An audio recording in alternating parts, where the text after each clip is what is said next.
So you've just picked up your knife to do some adjustments on your oboe reed, but you're afraid of making it worse. Stick around and I will show you how to properly use a reed knife and a little tip to make sure that you never ruin a good one.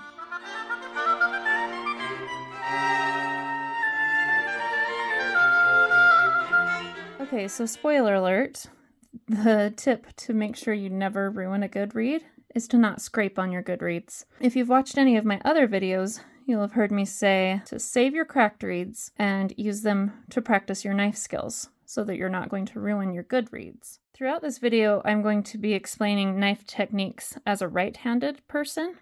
So if you're left-handed, you would just switch. I'm also using a beveled knife.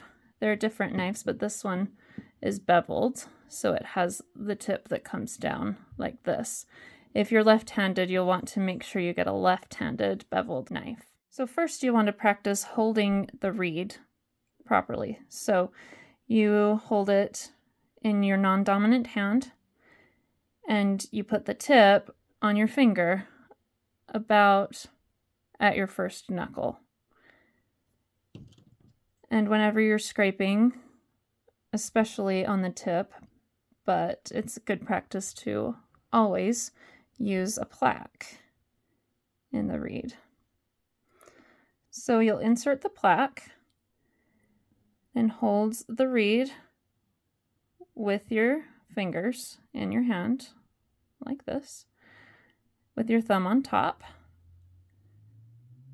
and the tip of the reed about at your first knuckle. So when you're holding the reed, just showing without the knife, your thumb is on top of the reed, but you're actually going to use your thumb on your knife as a hinge point when you're scraping. So hold your knife in your dominant hand comfortably with your thumb on the side and your index finger near the top, wherever is comfortable, and push the top of the knife, not the blade, against your thumb. The angle of the knife will depend on what stage the reed is in. When you're first scraping off the bark, it's more of a straight angle. And then as you're working in the quadrants, you will have it angled out towards the side this way or on this quadrant this way.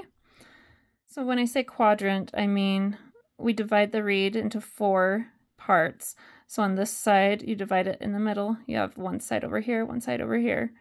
Then over here, quadrant 3, quadrant 4. So some of the golden rules to remember when working on reeds is, number 1, always make sure your reed is wet. Especially on the tip, it needs to be very wet or you'll end up cutting pieces off. Number 2 is to always make sure your knife is sharp. And that's something we will talk about in another video. And then number 3 is don't make any mistakes. I know that sounds kind of discouraging to a beginner, but that's really the secret to making perfect reeds is be perfect with your scrapes. But that's why we practice. Another thing you need to be aware of is the pressure, how hard you're pushing on the knife. It really doesn't take a lot of pressure. You just want to take a few cells off at a time. So I'm going to get my reed wet again and then show you what I mean. So as you scrape, I'm pushing most of the pressures on my thumb up here, not on the reed. I am pushing against my thumb and using my thumb to just lower it down to touch the reed. And as I scrape, I don't know if you can even see because it's so little. Can you see that little bit on my knife right there? That's all you really need to take off in each scrape, and that was actually like 2 or 3 scrapes worth. It's always a good idea to count how many scrapes you do on each quadrant and do the same number of scrapes on all the other quadrants. So I'll take some off of this side and then I'll angle my knife this way, trying to make it the same angle as it was on that side. So Just taking a few scrapes off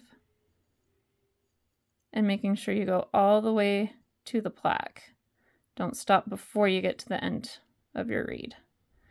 And then turn the reed over and do some more scrapes on this side.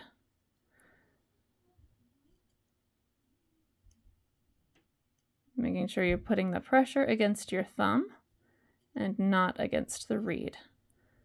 You're just barely lowering onto the reed. And then I would go back to the first side and do the same thing again. Now the scrapes on the tip that we've been doing are relatively short because the tip is short. So your thumb on your left hand has just been staying in one place as the knife hinges. But when you scrape on the back, it's quite a bit longer from the bark to the end of the heart right there in the windows. So if you were just to keep your thumb in one place, your knife wouldn't be able to hinge quite as far as it needs to span that whole length.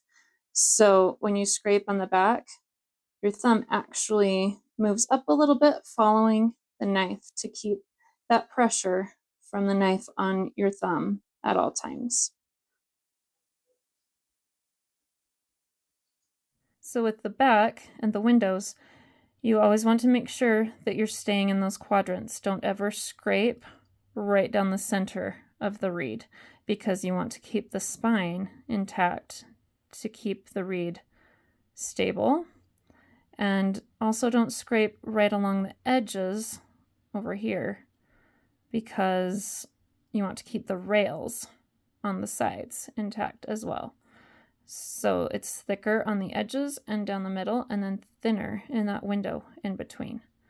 And you also want a little bit of bark right at the top of the strings. So I always start about this far away from the strings. You can see where the bark is and where I've started scraping. And the same thing, you just push against your thumb, not on the reed, and gently drag it along and scrape on the reed.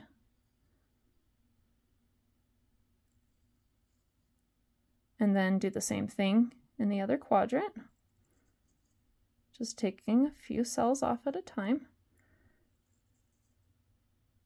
This is why reed making is very time consuming, because you can't do a lot all at once.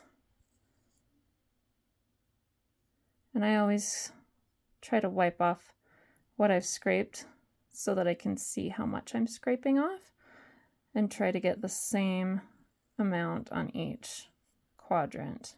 One thing you need to be careful with when scraping the back is that you don't let the knife stop at the exact same place every time before the heart, or else you'll get a buildup of cane that makes it difficult for the vibrations to go through.